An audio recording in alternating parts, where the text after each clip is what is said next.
This podcast contains strong language, frank discussions around sex and other adult themes. Listener discretion is advised.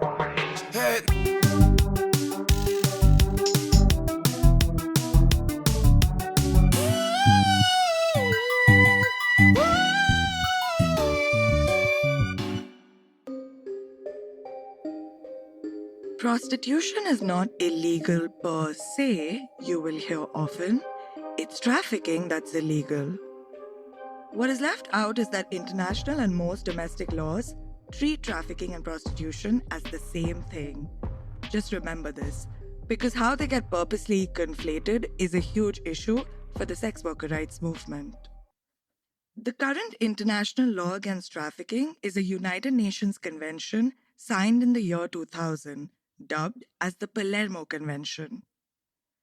This Palermo Convention was passed after feminist interventions led by the radical feminists of the West post the 1960s.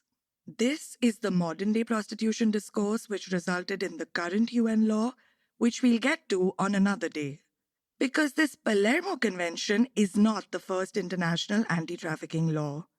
It is a law that is based on a previous UN anti-trafficking convention from the year 1949. This 1949 convention was a result of a whole different movement. It included decades of activism around prostitution led by Christian missionaries, civil society, and Victorian feminists in England, and a lot of it finds its origins in colonial India.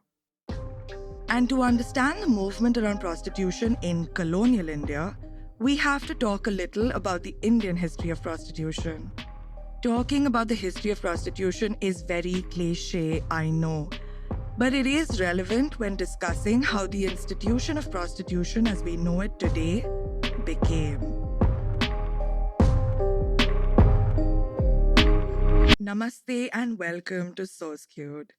I'm Surabhi, a lawyer and researcher. This is episode 1. And in this first episode, we are going back to the prostitution discourse from the olden days, the 19th century.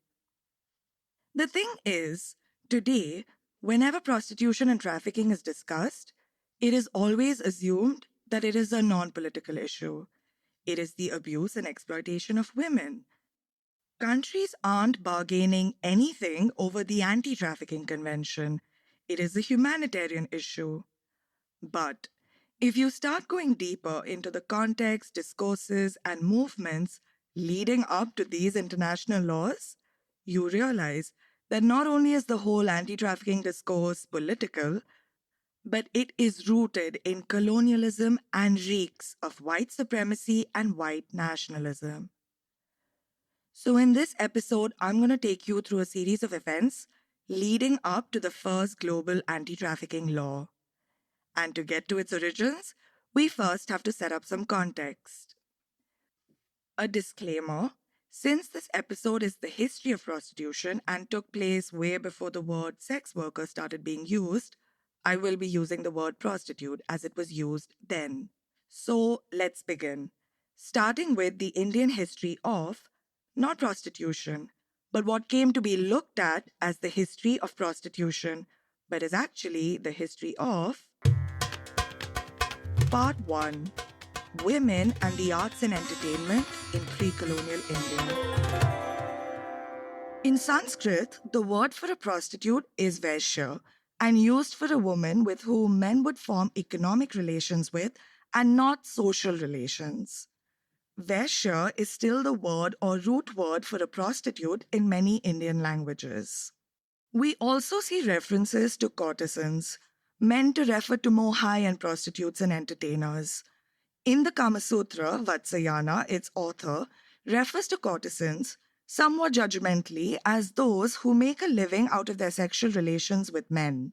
Apart from this, though, there were numerous traditions that existed by different names from different time periods, and this is where the history of prostitution and the history of the performing arts and entertainment get somewhat intertwined. This is not a complete list, just 4 examples from different time periods leading up to British colonial rule. The first example is the ganika, which today would translate to a courtesan or a prostitute. We find references to ganikas in as early as the 3rd century from Chanakya's Arthashastra. Ganikas are also mentioned in Vedic tales and folklore, seen as apsaras on earth. There are stories, Hindu, Buddhist, Jain stories of ganikas who donated land, gold, for the building and upkeep of temples and monasteries. There are similar stories from the Chola Empire. We know that ganikas often did not marry.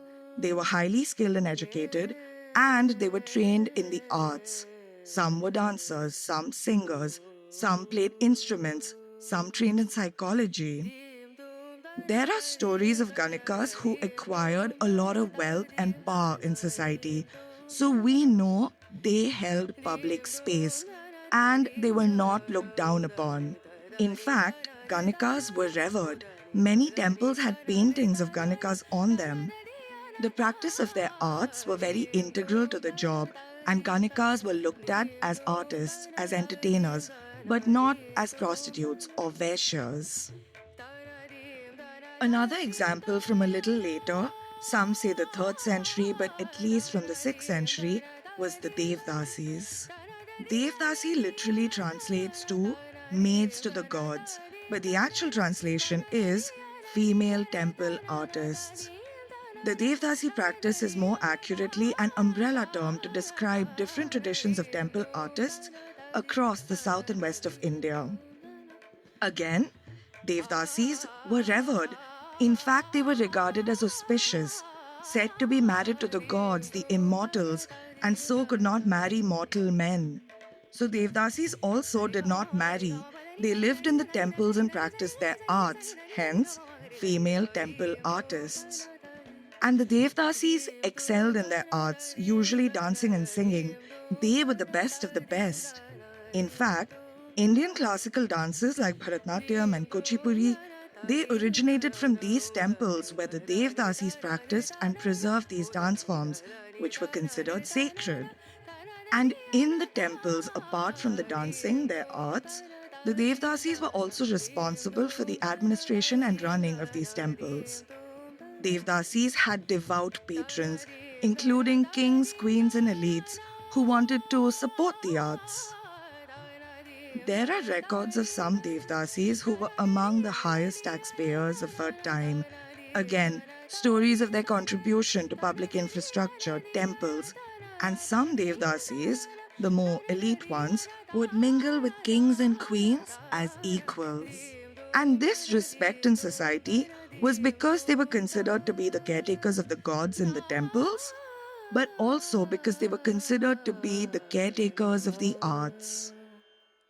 Now, the Devdasi practice is highly debated. This is not a nuanced take on the Devdasi practice and related conversations. This is a general overview just to set the context for the prostitution-related discourses around the Devdasi practice that follows. The Devdasi practice goes on for a long time, way into independence, and we'll talk about that a little in a later episode. But regarding the Devdasi practice being a form of prostitution, and this is a bit controversial because there are different contradictory opinions on whether the temple artists practiced prostitution at least from this time, before colonial rule. Given how stigmatized the Devdasi practice becomes, in fact, even the word Devdasi today carries a lot of stigma. So, given how stigmatized it becomes, a lot of people would either look down on the tradition and want to remove its connection to Hinduism, or defenders will say that temple artists were expected to live a life of celibacy, but the practice slowly got corrupt and became prostitution. However, more commonly believed and agreed upon is that, not as a rule, but Devdasis did sleep with their male patrons and priests. Sex was really not a taboo at this time and not considered a sin under Hinduism, but they will assert that this was not prostitution. Devdasis just had several non-monogamous relationships with men, with their patrons. They didn't form lasting social relationships because Devdasis did not marry. They had children, though, considered their own but never a man's. This identity was understood at the time.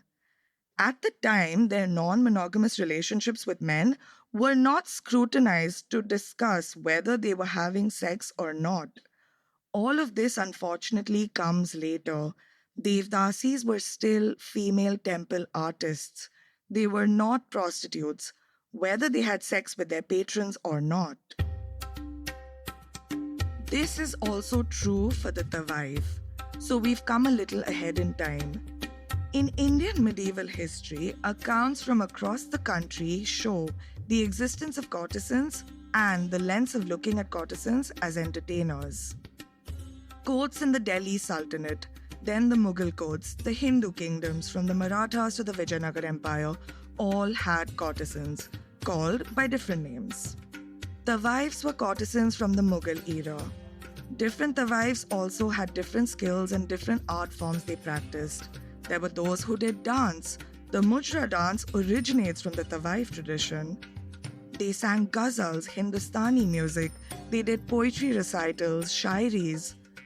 Tawaifs were also known for the art of elegance and etiquettes, with records of young aristocrats who were sent to the tawaifs to be refined in culture. We see hierarchies within these traditions.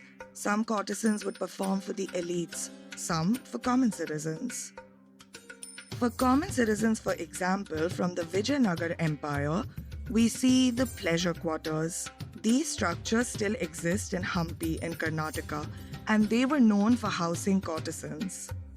They were set up as places of entertainment to increase tourism spending from travelers visiting the empire. Courtesans like the tawaifs were also very wealthy. They had autonomy and agency and were not looked at with disgust or treated as victims. Some Bollywood movies have depicted tawaifs or other kind of courtesans. Tawaifs we see in movies like Umrao Jaan, Devdas. But it is pointed out that the representation of these courtesans in these movies as tragic women yearning for a husband and family is just another example of misrepresentation through the male gaze. Courtesans were rich, considered as high-class entertainers. They had influence, independence, and it was a job like any other. And this was one of the higher-paying jobs. The last example is from more modern times, which is the Nautch dancers. This tradition starts from the end of the Mughal era and the beginning of British colonial rule. Nautch was a more mainstream, popular dance form. So this was not a dance for religious purposes like the Devdasis did, so not classical dance. This was not necessarily for the elites like the tawaif tradition, but this was also for common entertainment. The Nautch song and dance were more vibrant. It was high tempo. The song lyrics were known for a robust sense of humor and frank sensuality. Nautch parties would get invited to put up shows, and the group had the Nautch dancers, or dancing girls as they got called, and singers and musicians, which could include men, and this was just a public dancing tradition that comes around this time. Now, the Nautch dance becomes a different kind of issue for what will soon become the new Indian culture, which we'll get to.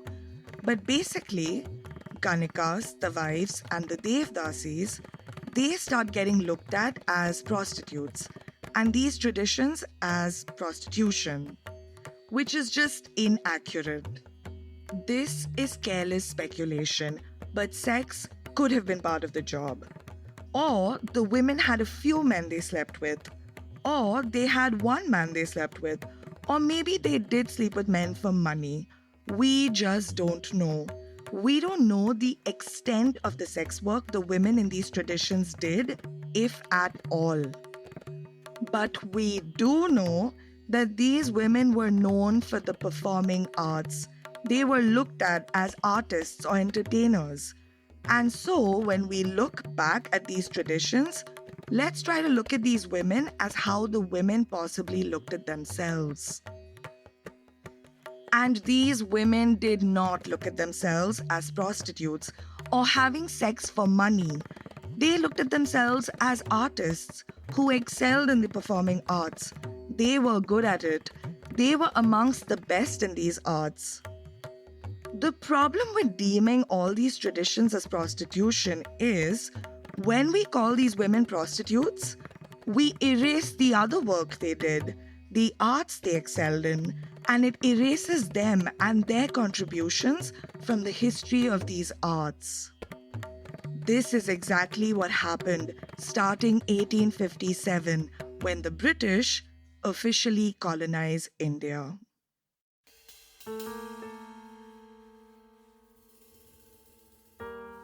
Part 2: Prostitution and Colonial Culture. We know this. With the British Raj comes the impulse to control a culturally different local population and change prevalent culture and sensibilities to rule better. The British come in looking down on Indian traditions and look at them as myth-based or superstitious or satanic or all of the above. Colonialism saw the white colonizers looking at all other races as weird, perverted, as degenerates, their culture as inferior to European culture. Now, with the British rule also comes the setting up of evangelical Christian missionaries, all very quickly. England at this time practiced evangelical Christianity very seriously. This time was the peak of the evangelical movement in England, and from this comes what we keep talking about from colonial times, which is Victorian morality. Victorian morality was the quote-unquote respectable moral values of middle-class British society. In it, we see values around female modesty, chastity, purity, respectability, and of course, important to us and very integral to Victorian morality and evangelical Christianity was the belief that all sex outside a marriage is a sin. Sex before marriage, premarital sex, a sin. Sex outside a marriage, so adultery, a sin. Sex between the same sexes, homosexuality, a sin. These were considered as sexual deviances. The only sex that could be allowed in society was between man and a woman for the purpose of reproduction. And this is core. It is central to Victorian morality and evangelical Christianity. So prostitution was obviously a sin. It's not sex between man and wife and is not for the purpose of reproduction, but it was also considered a moral and social evil. The evangelical movement of the 19th century in England fought aggressively to abolish prostitution. In England, of course, but soon they start shifting their attention to the British colonies. And in general, how does Victorian morality get enforced in India? How do the British introduce their morals into Indian culture? Well, first, it's codified, and these acts of so-called sexual deviances are outlawed through the Indian Penal Code 1860, where we see laws against homosexuality, adultery, and prostitution. Apart from the law, there's a crackdown on some cultural practices and traditions, and the rest is propagated by the new rulers and the missionaries. The pre-colonial culture is looked down upon, and the superiority of Victorian morality is emphasized. It becomes the new aspirational value system for the middle class and the elites to follow. And by now, the missionaries have already set up in large numbers to save Indian souls and stop all the sinning from happening. You know, to civilize the colony. So what happens on the ground to our courtesan and other traditions?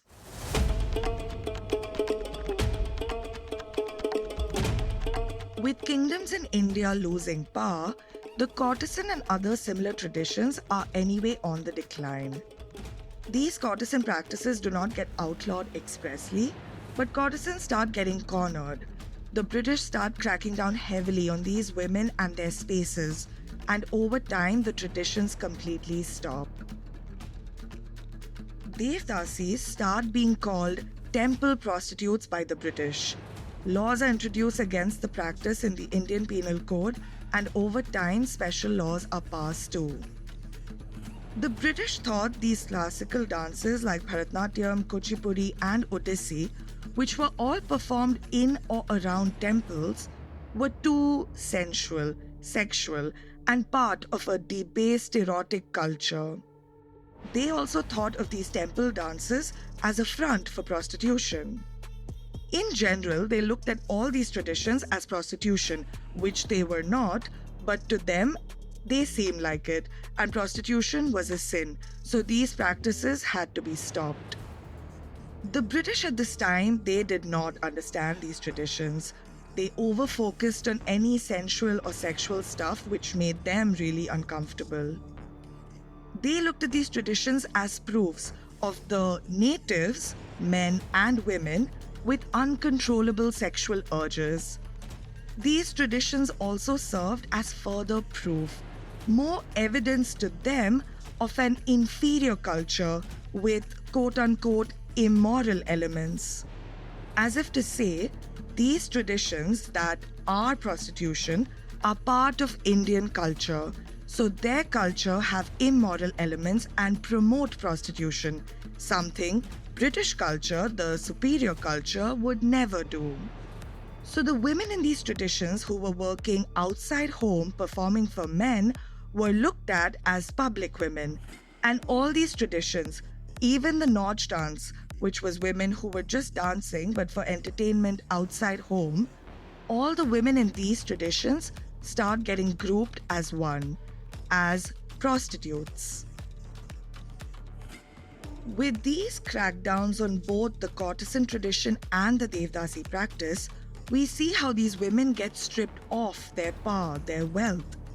Many of their assets were confiscated. Ultimately, the women lose their customary rights, their inheritance and property rights, which rights to have for women at this time was unheard of. They also lose their cultural spaces where they practice their arts.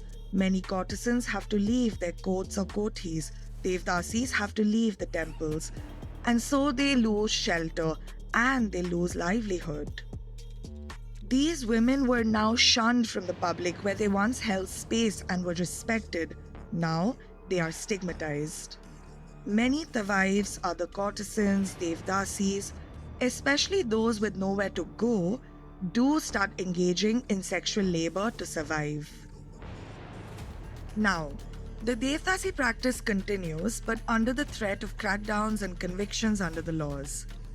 But for many Devdasis and courtesans, the social safeguards, the respect, their shelter, their cultural spaces, their livelihood, their sense of self are all taken away because culture is being reformed. India is being civilized in line with Victorian morality. This is also the time that we see middle-class moral values in India start getting constructed, incorporating Victorian morality. And this in general happened with colonization across the world, right? Cultures were looked at by the colonizers as not different, but weird, perverted, and uncivilized. We see across that the cultural effect of colonization was that people had to look up to their colonizers and their culture, conform to those standards, aspire to be like them. They had to please the new rulers. Indian culture responds to the British hate towards these traditions by beginning to sanitize and purify culture. And so with the British Raj, we see a 180-degree turn of prevalent cultural sensibilities, and in its place is a new set of values based on Victorian morality, which starts being called Indian culture. You know, the Indian culture we talk about today, completely constructed during colonization. Soon, the Indian middle class and elites adopt the lens of the colonizer.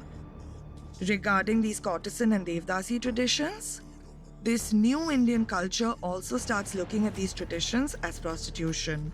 Now the drive is towards cleaning up Indian culture and removing these immoral or bad traditions along with the influences of these quote-unquote fallen women.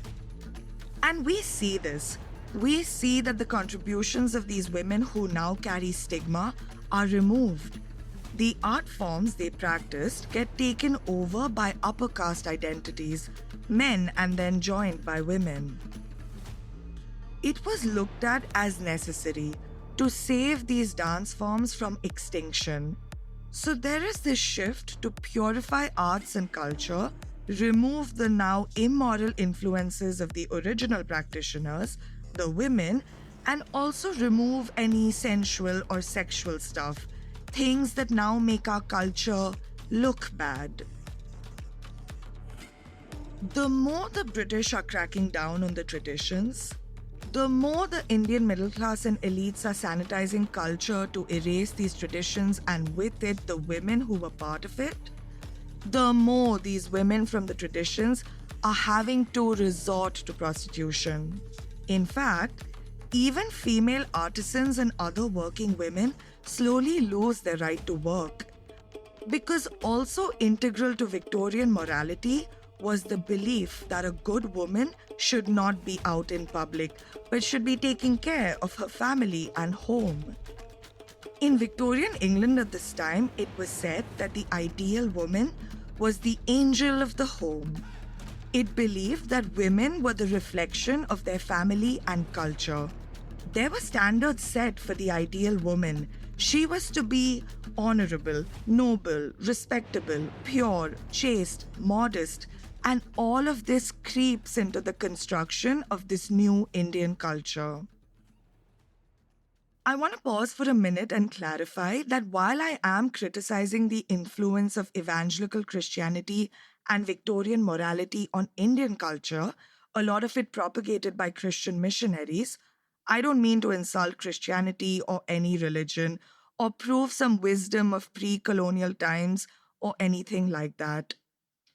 I am aware of the issues relating to caste and gender that existed in India even before colonization.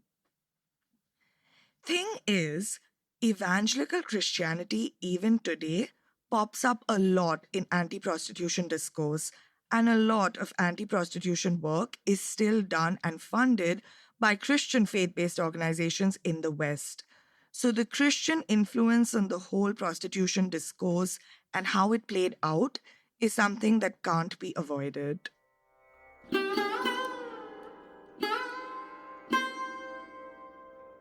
Let's take a slight detour. This is still very relevant to our topic. Talk a little about this new Indian culture that formed during colonial times. So in this period, the Indian middle class start incorporating Victorian notions of female modesty, chastity, and respectability. This new Indian culture very quickly gets linked to the honor of Indian women. Just like British culture, now a respectable Indian woman was supposed to reflect a respectable Indian culture. An interesting example of this shift is when in the 1870s we see blouses worn along with saris for the first time in middle-class Bengal. Now with values of female modesty, not covering up was seen as uncivilized behavior for a woman. Now, you're a respectable woman from the middle class at least if you wear a blouse. Women with their skins exposed with just a sari wrapped around them were seen as too provocative, too sexual, cheap, and vulgar. This new Indian culture adopts the lens of the colonizer and soon also starts looking at these traditions as bad influences in society. The middle-class woman now wants to distinguish herself from this cheap dance.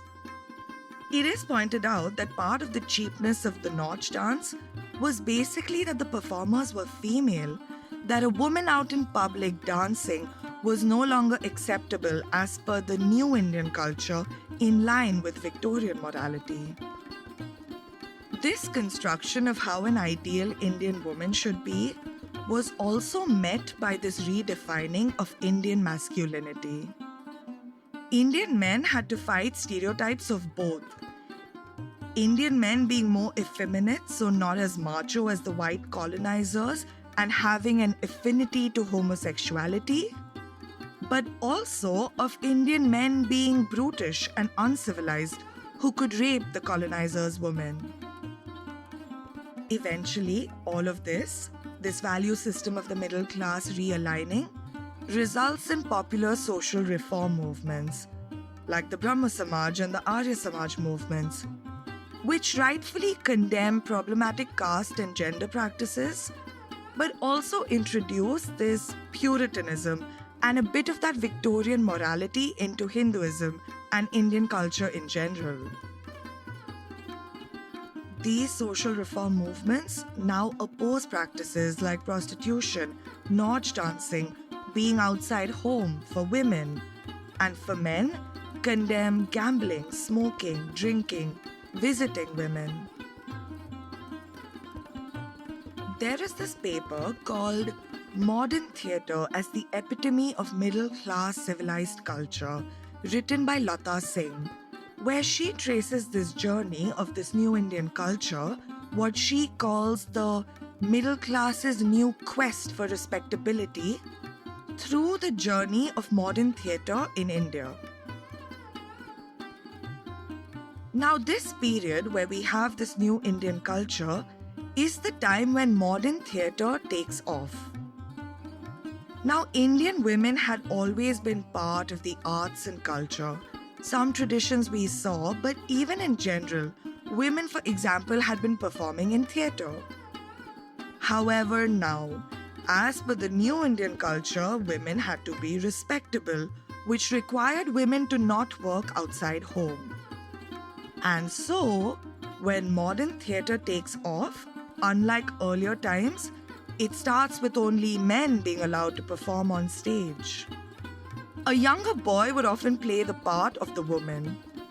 Soon enough, though, with time and exposure to European theatre and film where women had started performing by now, the men from the theatre scenes start realizing that their productions with boys and women roles was looking very amateurish and also was promoting a culture of effeminacy at a time when the country needed strong men. They want women to act in theatre because this was starting to look ridiculous. So what do? Respectable women were out of the question. They could not be paraded in front of a paying public. It was finally the women from the forbidden parts of town who came to the rescue of theatre. Women who worked as prostitutes, usually from marginalized backgrounds. They were the first women in India to work in modern theatre, and it was these women who set the path for women getting back on stage. The first woman to act in modern theatre was in 1873 in Bengal, and of course, this resulted in outrage. The Brahmo Samaj, the social reform movement, they protested in the name of morality. The theatre critics and journals, so the new middle-class culture, they criticized the men for introducing bad women on stage, which would corrupt the morals of the youth. The Christian missionaries called it stage-sanctioned prostitution. Despite these protests, the women continue acting, enjoy some appreciation for their talent, and they do see popularity and success. And theatre production quality goes up. Interestingly, a little later, in the 1910s, we see some people raising questions on whether respectable women should be allowed into the theatre.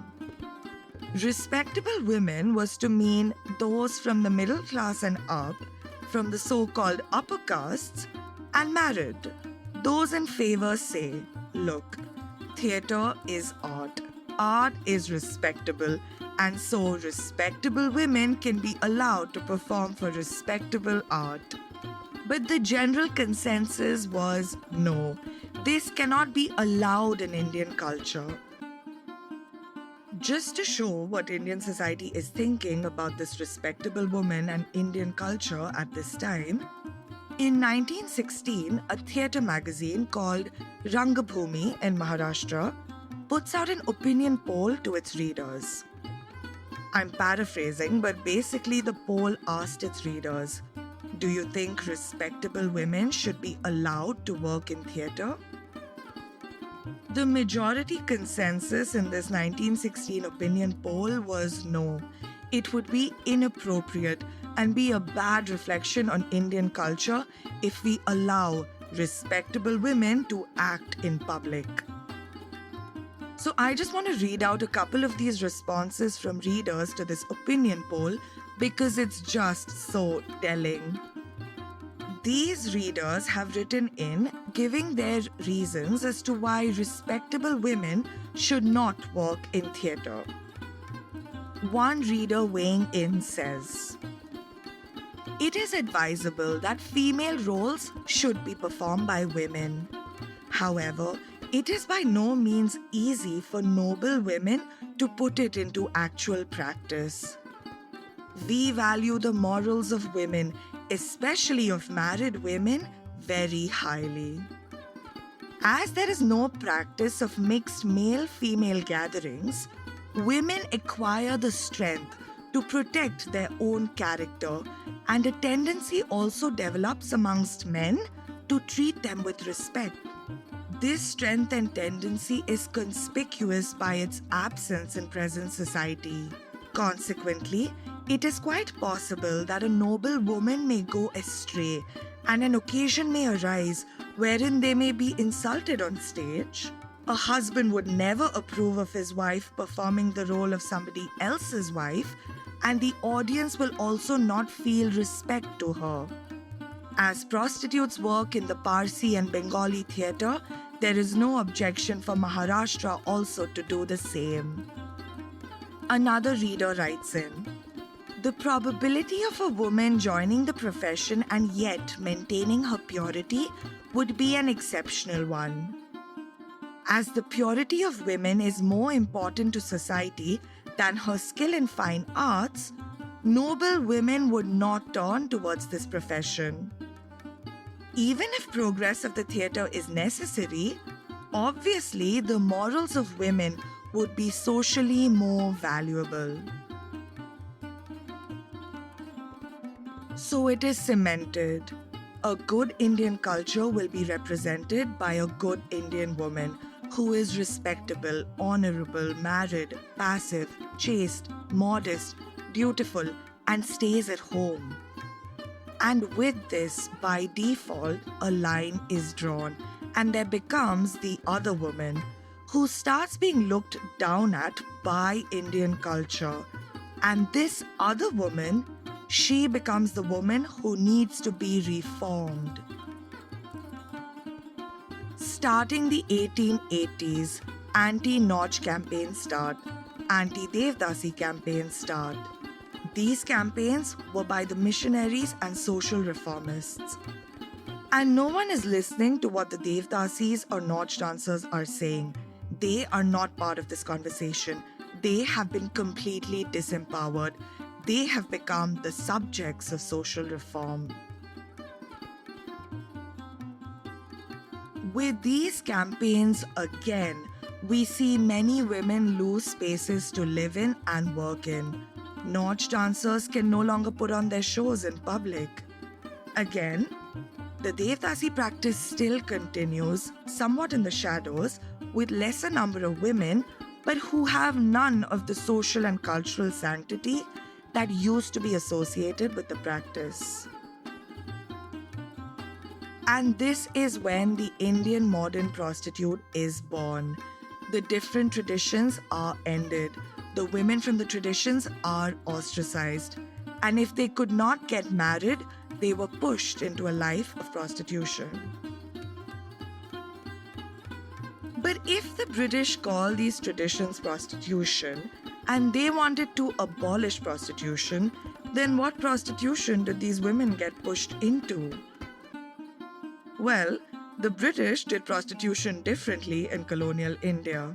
So the practice of prostitution changes under colonial rule. These traditions that we saw, they start being called illegitimate forms of prostitution. So let's look at the legitimate forms of prostitution under the British Raj. Part 3. Colonial regulation of prostitution. Red light areas in most cities in India, including the port cities, Mumbai, Kolkata, the biggest, were set up during British rule, and many women found themselves in these brothels over time. The British also set up brothels in their military camps or cantonments, with Indian prostitutes for British soldiers. They also started recruiting women to fill these brothels, and the government is paying for this recruitment. This is a good time to mention that although prostitution existed in England at this time, in fact, in large numbers it was said, a lot of women from the working class did turn to prostitution for money, but prostitution was illegal there. But the British in India were setting up brothels and recruiting women to fill them. The British government in England and the missionaries did not approve of the prostitution in India but tolerated it. The reasons were, firstly, young British male soldiers needed to be entertained in far-off foreign lands. Secondly, prostitution was seen as a necessary evil to ward off the bigger evil that may plague British soldiers in colonies, i.e., homosexuality. This hatred of homosexuality has very strong colonial roots. The European colonizers just had weird theories, all considered very legitimate to themselves. They believed in the supremacy of the white race and thought that homosexuality, that for them was a sin, was prevalent among quote-unquote inferior races. They thought men from these inferior races had an affinity to homosexuality, and British men from the quote-unquote superior race could not be allowed to engage in such uncivilized and perverted behavior. So to save British men from homosexuality, the British Raj justified its setting up of brothels in red light areas and in their military camps. And with this, prostitution becomes ghettoized. And then the British Raj passed laws to start regulating and controlling prostitution. First is the Cantonment Act of 1864. This law structures prostitution in these military camps where the British set up small brothels called chaklas. They had 12 to 15 Indian women per regiment of 1,000 British soldiers. These women were licensed. They had no freedom to choose clients and they could not leave. Now, what was happening with prostitution in the British colonies was a lot of British soldiers started getting sexually transmitted infections. Yeah, that happened. In 1864, the Sanitary Commission report said that 1 in every 3 British soldiers had an STD, and in some military bases, it was 50 to 70% of the soldiers. So to protect their soldiers, the British government passed laws, including the Contagious Diseases Act in 1869. Now, all brothels and prostitutes were required to be registered, including the remaining Devdasis in temples and prostitutes in red light areas. All these women had to carry an ID card declaring they are prostitutes and were subject to regular compulsory medical examinations, which included a pointless and invasive internal examination with a speculum. If a prostitute was found with or suspected to have an infection, she was locked in a hospital called lock hospitals for treatment. But these lock hospitals also had many cases of women who were never allowed to leave, who died in these lock hospitals. Police officers also had the power to pick up, arrest, or force medical examinations on any woman he suspected of being a prostitute. No questions asked. His discretion. Now, this Contagious Diseases Act becomes controversial, not only in India but in the UK as well. Also, we should note these measures under the Act only for Indian prostitutes. The soldiers who were also infected like majorly across colonies, no intervention. Indian doctors pointed out that these laws against the prostitutes were inhumane. They were picking them up at random, subjecting them to painful examinations, locking them up in hospitals, and since there was no medical treatment of the men who carried the STDs, there was no reduction in the number of people affected. Now, this treatment of prostitutes under the Contagious Diseases Act starts getting a lot of negative attention in the UK among the press, civil society, missionaries, and the feminists. This is when we see the entry of the Victorian feminists into India, who start protesting the British government on the issue of prostitution in India.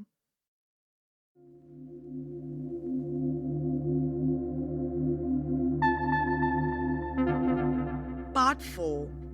Victorian Feminism. Feminists in England at this time were fighting for their own right to vote, also called the suffragettes. Since we're not talking about their movement for the right to vote, I'll keep calling them Victorian feminists. Now, as part of their activism, Victorian feminists start opposing the Contagious Diseases Act and start calling for an end to prostitution in India. This marks a pivotal moment where the Victorian feminist intervenes to oppose the British government for their treatment of women in India. While several men from the civil society in the UK were involved, they were concerned with the bad influence of prostitution on the youth. This is the time Victorian feminists join hands with the missionaries to save Indian women and to oppose their prostitution. One of the more vocal feminists at this time was Josephine Butler, who led a campaign of 16 years for the repeal of the Contagious Diseases Act. The Victorian feminists' intervention was not really a humanitarian one. They used this cause, this anti-prostitution cause in India, to further their own political goals in England. The authors of the book Revolting Prostitutes, Juno Mack and Molly Smith, point out that the suffragette movement in the UK tried to make the argument that the honour of Britain depended on the honour of British women. So, involving the honourable and capable British women in society and politics would purify the imperial nation-state. Their case? Look what our men are doing in the colonies. This is not a good look for our empire, for our culture. But if we are included, British women, then we can do a lot of interventions on behalf of the British state in the colonies. And to drive this point home, Victorian feminists did a lot of anti-prostitution work in colonial India. After all the activism from Victorian feminists, civil society, missionaries, eventually the Contagious Diseases Act is overturned almost 20 years later. Brothels in India, though, remain legal. However, a different issue relating to prostitution comes up that makes the British Raj also a little concerned about the issue of prostitution.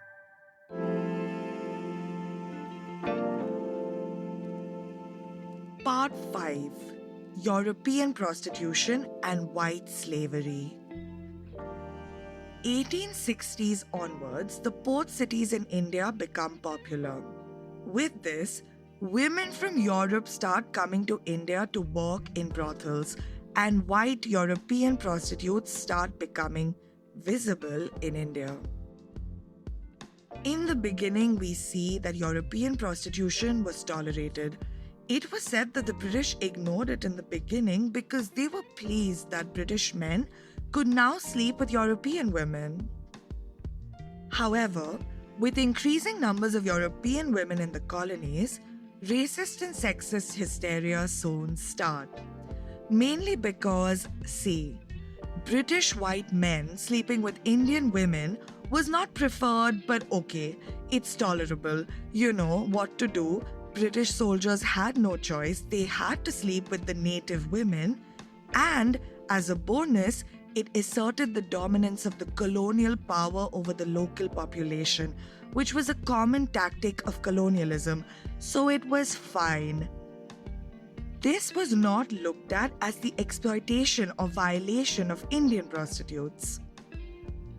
But with European prostitutes in the colonies, the native men were being allowed to sleep with European women. The British were worried. The native men will think they will have the audacity to assume that they can sleep with our women.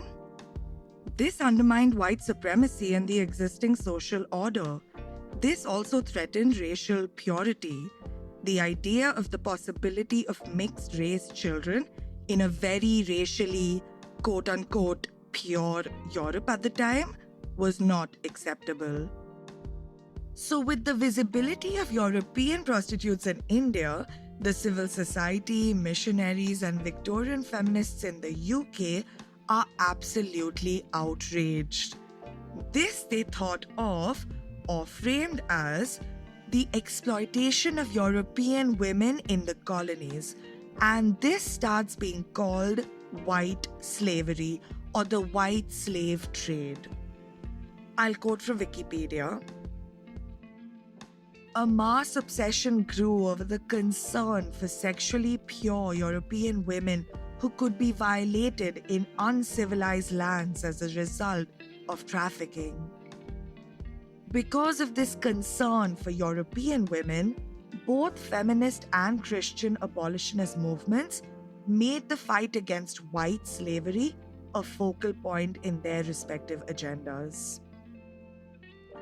This term, white slave, was used to refer to any European prostitute and did not mean someone who was kidnapped or forced into prostitution.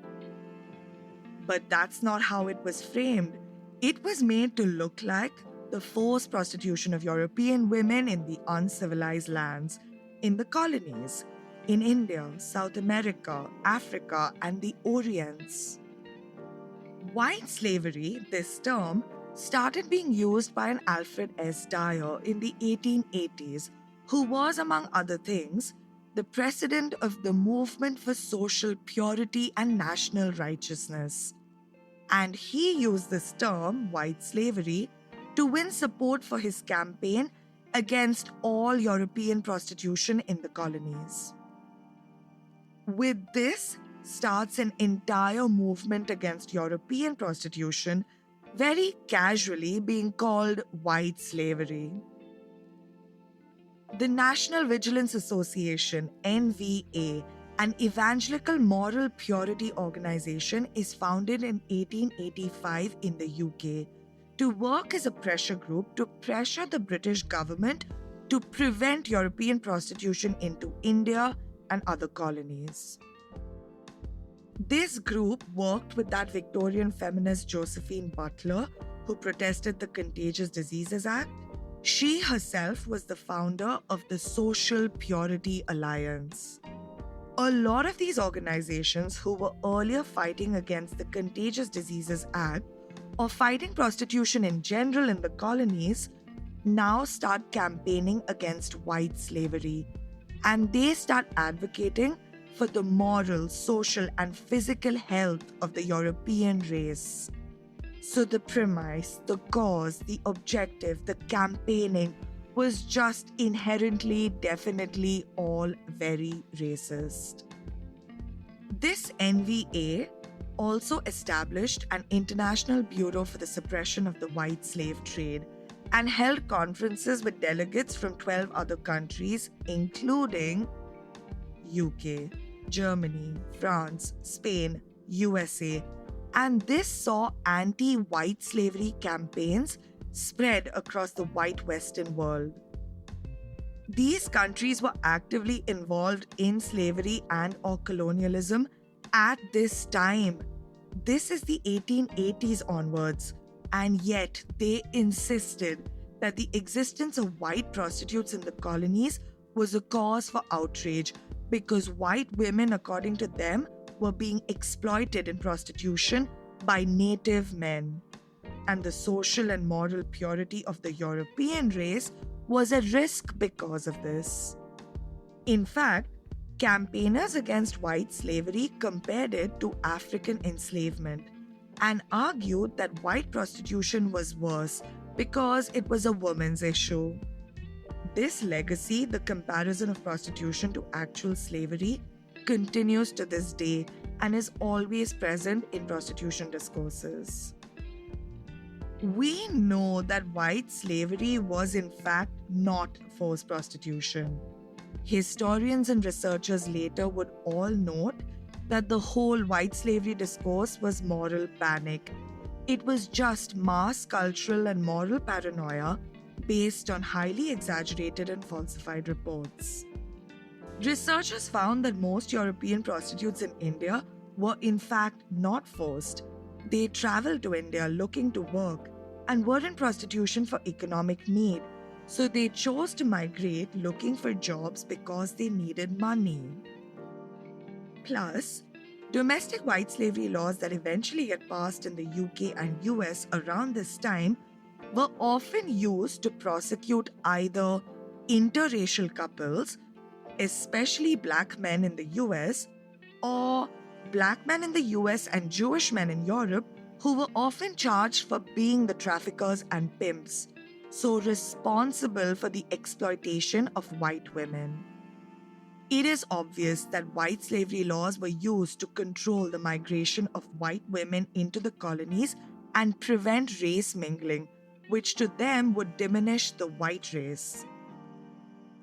The NVA once stated that the cheapening of white womanhood is one of the worst features of white slave traffic, and the cheapening of white women in this manner must result in some cheapening of the prestige of the British Empire.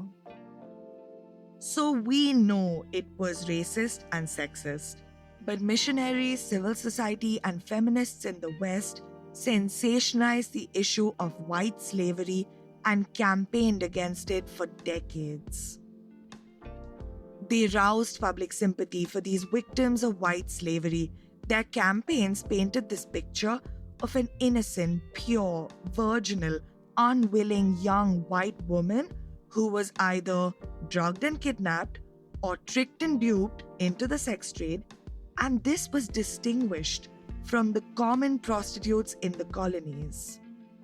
It was made to look like Indian prostitutes are willingly in prostitution, unlike their white counterparts who were victims being preyed on by native men, the ethnic other. With these white slavery campaigns, now common citizens of England are voicing their concerns. There were rallies and protests held. A rally is held in Hyde Park in London in August 1885 with tens of thousands of people who wanted white slavery to be outlawed. Laws were finally passed in England against white slavery between 1885 and 1912, and basically these laws just monitored and restricted the migration of women. So now British women could not work in the colonies anymore, but brothels in India with Indian prostitutes continued. But the white slavery campaigners did not stop. The NVA and its international group, they start pressuring the League of Nations, UN's predecessor, to pass international laws against white slavery. Several laws are passed by the League of Nations, including a 1904 international agreement for the suppression of the white slave traffic. This is the first time the word traffic is used in law. The League of Nations also passes its 1910 Convention on Trafficking, called the International Convention for the Suppression of the White Slave Trade. This 1910 convention is the first global law against prostitution and is the basis for the anti-trafficking laws that follow. But this law prohibited only the prostitution of white women, irrespective of consent, and distinguished them from common prostitutes, which was to imply non-white prostitutes. In the first 2 decades after the passing of this 1910 League of Nations Convention, the only action taken was to remove European prostitutes from the colonies. The NVA takes it upon itself to enforce these white slavery laws and sets up offices across India to monitor European prostitution. This was the level of attention given to this non-issue, it turned out. In 1921, we see the term white slavery replaced by the racially neutral word traffic in international law when the League of Nations passed the 1921 International Convention to combat the traffic of women and children. This is when the word traffic replaces the term white slavery in international law. Despite these international laws, the British run their brothels in India with Indian women till the 1930s, until after the First World War. The League of Nations is succeeded by the United Nations in 1949, with many more member states joining in. Now, when the United Nations is set up, the White Slave Trade Conventions of the League of Nations are adopted by the UN with some changes. Now it has a new name, the Convention for the Suppression of Traffic in Persons and the Exploitation of the Prostitution of Others. So this 1949 convention, let's call it, is now both race and gender neutral. It removed the mention of white slavery or white anything and now included all persons of all races in prostitution who were now all to be seen as victims of exploitation. And just like the earlier laws against white slavery, the 1949 convention made prostitution illegal regardless of the consent of the person. So basically, this 1949 UN Anti-Trafficking Convention is based on earlier white slavery laws of the League of Nations, which made prostitution of white women illegal irrespective of consent and controlled and restricted their migration. And these white slavery laws are based on the assumption of the moral and social superiority of the white race and European culture, so basically on the premise of white supremacy and white nationalism. And these discourses were led by missionaries, civil society, and Victorian feminists, again on the basis of the supremacy of Victorian morality and evangelical Christianity. This is why every country has laws against prostitution in the name of stopping the trafficking of women.